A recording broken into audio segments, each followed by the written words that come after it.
PayPal changed their user agreement to give themselves permission to spam you with robocalls and spam texts. By agreeing to the new PayPal terms of service, you're automatically opting in. Brian Fung is a reporter for The Washington Post and joins us now to talk about this story. Welcome to you, Brian.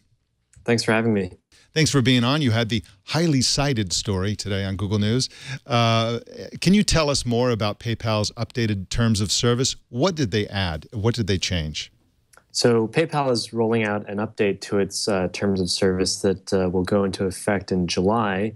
But what the update says is that by agreeing to use PayPal and agreeing to the terms of service, the user agreement, users will be agreeing to take automated calls and basically robocalls and text messages, automated text messages from PayPal. And those might be for things that include updates to your account or notification about account activity. But it could also include things like surveys and polls and promotions and marketing offers, which naturally has some people pretty upset. And the only way that you can opt out of this is not to have a PayPal account.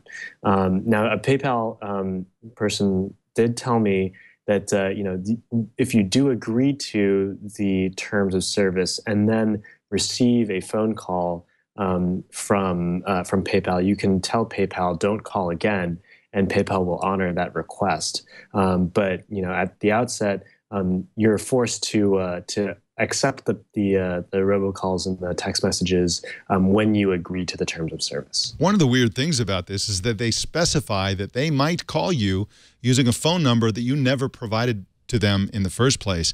What's going on with that? Are they giving themselves permission to go out somewhere and buy some phone numbers, and if you're on that list, they can call you using that phone?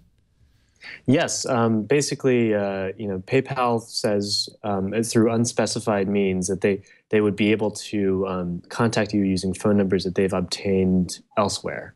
They don't tell you exactly how they'd acquire those phone numbers, but yeah, basically by agreeing to the terms of service, you'd also be opening yourself up to being contacted by PayPal on other phone numbers, yeah.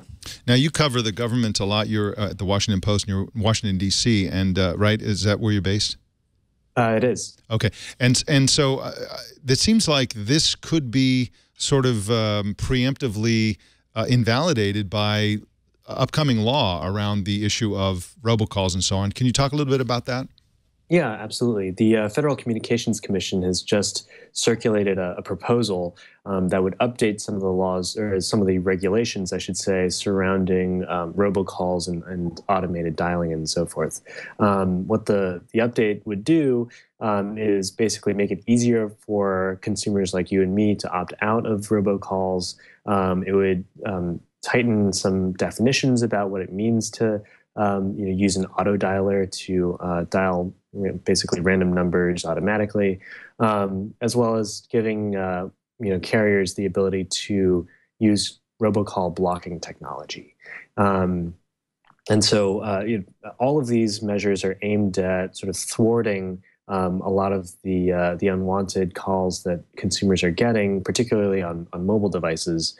And so it's possible that if these new rules take effect when the FCC votes on them later this month, that PayPal, could fall squarely in the crosshairs here.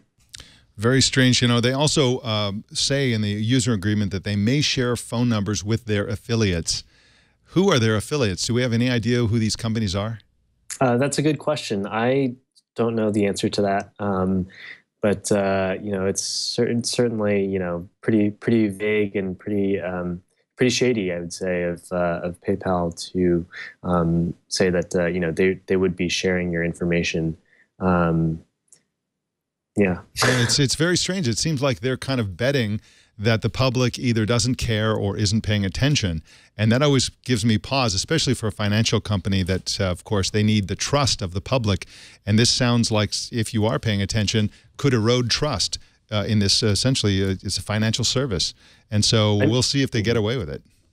I mean, I think all of this sort of speaks to the idea that the internet economy runs almost primarily on user data and access to information about personal personal accounts and your information.